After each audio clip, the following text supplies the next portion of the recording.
Yeah, good day, everyone. My name is Toyose Labeldo. I'm the principal in Guiana Consultant of Children Care Services. So there's a recent policy that people have been talking about, which is the length of visas that you can get when you apply for a Canadian visitor visa, and the issue of getting single entry or multiple entry visas. Now, in my own view, it's not really as if the policy has changed, and I'm going to explain why to you right now. So, what has been in operation over the years is that when you apply for Canadian visitor visa or a tourist visa, in most situations, you end up getting the you get visas that most times is valid till the end of your passport's validity. So if you have a 10 years visa, if you have a 10 years passport, I mean, you will likely get a 10-year visa. If you have a 5 years valid passport, you will likely get a 5 years passport. But the funny thing is, I've done lots of visas, and it's not always like that. There are some people that got less than that, despite the fact that they had 10 years passport validity.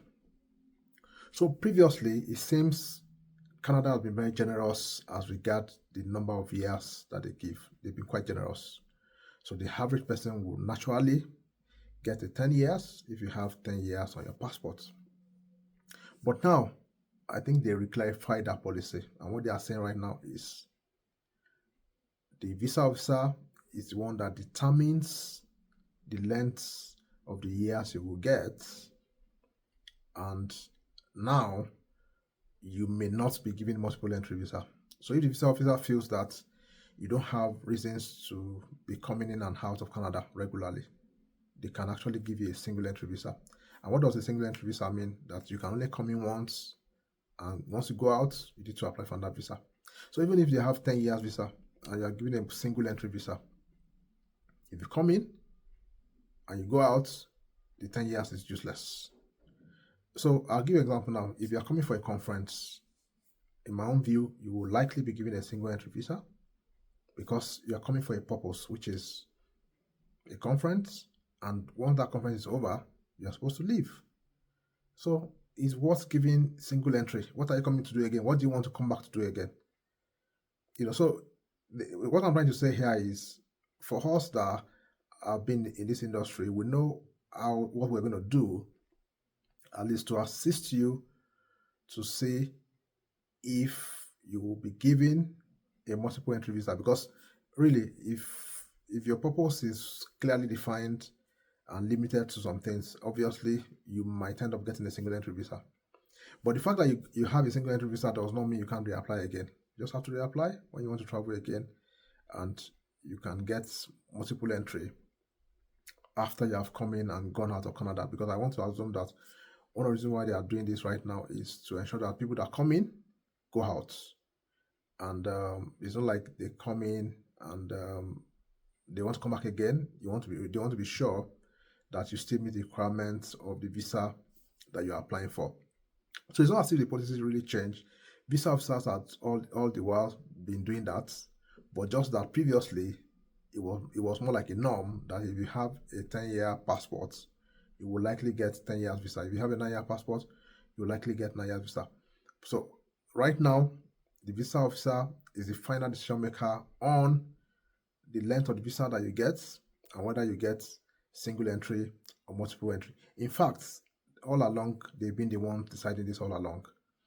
And what some people don't also know is, even if you have a 10 years visa, tourist visa on your passport, that visa allows you to travel by flight or any means to Canada. It does not allow you to come into Canada. So when you get, even if you have a 10 years visa and you get to the point of entry, you can still be turned back. So the fact that you have a 10 years visa does not mean it's automatic entry into Canada. No, that visa only allows you to board an airline or look for a way to get to Canada. When you now get to the point of entry, the visa officer will decide if you should come in or not. Canada Border Service officers, they will decide if you should come in or not. So even if you have a 10-year passport visa, that does not mean you will come in. If you have issues at the point of entry and you cannot defend why you are coming to Canada, they can still turn you back. The visa only allows you to travel, but entry is decided at the point of entry. So even if you have a single entry visa too, at the point of entry they would check if you still meet the requirement. For example, you got a single entry visa to Canada and you said you're coming for a conference and the conference has passed and you still travel to Canada, they will likely turn you back at the point of entry. Why? Because they will be like, you had a single entry visa, you said you were coming for a conference, what are you not coming to do when the conference has ended? But if you have other plans that you can now show, oh, okay, this conference well, I missed it, but now I have another one, you can defend yourself and show, oh, this is why I'm coming for this one now. Since this one had passed before I got my visa or whatever had happened, I have another one I'm coming for. This is my reason for the event. This is my hotel reservation. I have legit reasons coming, and they can look at that and allow you to come in. So reach out to us if you need our help. We have assisted so many people to get tourist visas to Canada. We've done so many, and we are still willing to assist so many people. Our WhatsApp number is +1 587 568 6124. See you guys.